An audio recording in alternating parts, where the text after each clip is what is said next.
परदेशात जाऊन मेडिकल शिक्षण घेऊन डॉक्टर होण्याचं स्वप्न आहे तर मग मालेगावात आली आहे वैद्यकीय शिक्षण क्षेत्रातील विश्वासार्ह संस्था भावेश ओव्हरसीज एज्युकेशन कन्सल्टन्सी। आजच संपर्क करा। नोकरीची संधी, 15 ते 20 हजार रुपये महिना कमावण्याची संधी।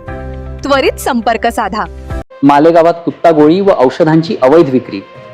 पोलिसांच्या छाप्यात तब्बल 6,35,879 रुपयांचा मुद्देमाल जप्त। 1,200 बाटल्या कोडीनयुक्त कफ सिरप आणि 67,200 कुत्ता अल्प्राझोलम गोळ्या जप्त। कारवाईत 3 आरोपी ताब्यात, 1 आरोपी फरार। नशाकारक औषधांची विक्री करण्याचे गुजरात कनेक्शन उघड। सुरतहून मालेगावात आणून नशाकारक औषधांची विक्री केल्याचा पोलिसांचा संशय। मालेगाव शहरात नशाकारक कुत्ता गोळ्या आणि कफ सिरप औषधांची अवैध विक्री करणाऱ्यांविरोधात पोलिसांनी मोठी कारवाई केली आहे। मालेगाव शहरातील काळीकुट्टी मैदान परिसरात पोलिसांनी छापा टाकत 6,35,879 रुपयांचा मुद्देमाल जप्त केला आहे। यामध्ये कोडीनयुक्त कफ सिरपच्या 1,200 बाटल्या तसेच अल्प्राझोलमच्या तब्बल 67,200 कुत्ता गोळ्यांचा समावेश आहे। या कारवाईत 3 आरोपी ताब्यात घेतले असून 1 आरोपी फरार आहे। सुरतहून मालेगावात आणून नशाकारक औषधांचा साठा आणि विक्री केली जात असल्याची माहिती पोलिसांना मिळाली होती। त्यानंतर 20 ऑगस्टच्या रात्रीपासून 21 ऑगस्टच्या पहाटेपर्यंत ही कारवाई करण्यात आली। या प्रकरणी NDPS कायद्यान्वये गुन्हा दाखल करण्यात आला असून पोलिसांकडून पुढील तपास सुरू आहे। यामधील एका आरोपी रेकॉर्डवरील गुन्हेगार असून त्याच्यावर विविध पोलीस ठाण्यात गुन्हे दाखल आहेत। अपर पोलीस अधीक्षक मालेगाव यांचे विशेष पथकातील पोलीस उपनिरीक्षक पाराजी वाघमोडे, पोलीस हवालदार राकेश उबाळे, पोलीस शिपाई राकेश जाधव, पोलीस शिपाई दिनेश शेरावते, पोलीस शिपाई राम निसाळ, पोलीस शिपाई अक्षय चौधरी, पोलीस शिपाई हेमंत गिलबिले नेमणूक तांत्रिक विश्लेषण शाखा नाशिक ग्रामीण तसेच मालेगाव शहर पोलीस ठाणेकडील पोलीस निरीक्षक संदीप पाटील, सहाय्यक पोलीस निरीक्षक दीपक पाटील, सहाय्यक पोलीस निरीक्षक नितीन गायकर, पोलीस उपनिरीक्षक शहबाज पाटील व अंमलदार यांनी संयुक्तपणे सदरची छापा कारवाई केली आहे। नाशिक जिल्ह्याचे जिल्हा पोलीस प्रमुख डॉक्टर DS स्वामी सर यांनी आम्हाला NDPS याच्या विरोधात स्पेशल मोहीम राबवण्याची आदेशित केलेले होते। त्या अनुषंगाने मालेगावमध्ये विविध स्तरावरती NDPS अवेअरनेस आणि धडक कारवायांच्या बाबतीतल्या सूचना सरांनी दिल्यानंतर कारवाया चालू आहेत।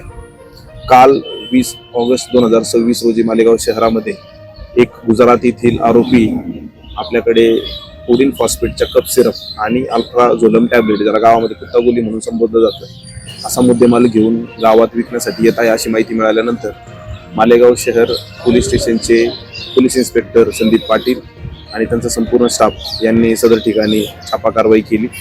त्याच्यामध्ये आपल्याला एकूण 2,37,600 रुपयाच्या 1200 कोडीन फॉस्फेटच्या बॉटल्स, एकूण 10 बॉक्स, ज्याच्यामध्ये 120 बॉटल्स आहेत, तशा एकूण 1200 बॉटल्स, 1,62,579 रुपयाच्या 4,480 अल्प्राझोलम टॅबलेटच्या स्ट्रिप्स, ज्याच्यामध्ये 67,200 एकूण गोळ्या आहेत, 2 लाख रुपयाचा टाटा एस कंपनीचा पिकअप आणि एकूण 3 आरोपींचे 3 मोबाईल, असे 32,000 रुपयाचे मोबाईल आपण याच्यामध्ये हस्तगत केलेले आहे।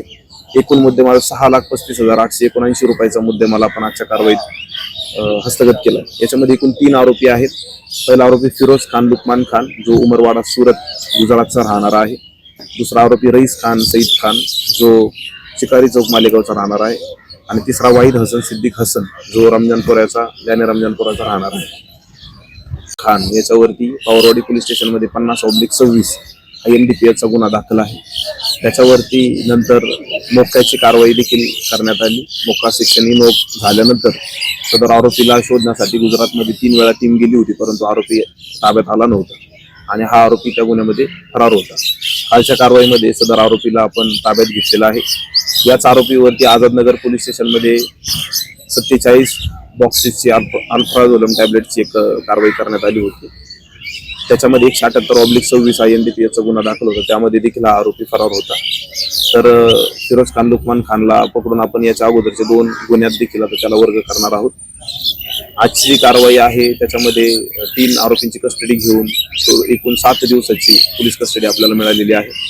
या गुन्ह्याचे तपास करून याच्यामध्ये सप्लायर आणि गावामध्ये कोण कोण लोकांनी याच्यामध्ये ऑर्डर दिलेली आहे त्या लोकांना मी लवकरच ताब्यात घेऊ। जो फरार आहे त्याला मी लवकरच ताब्यात घेऊन पुढील तपास करू।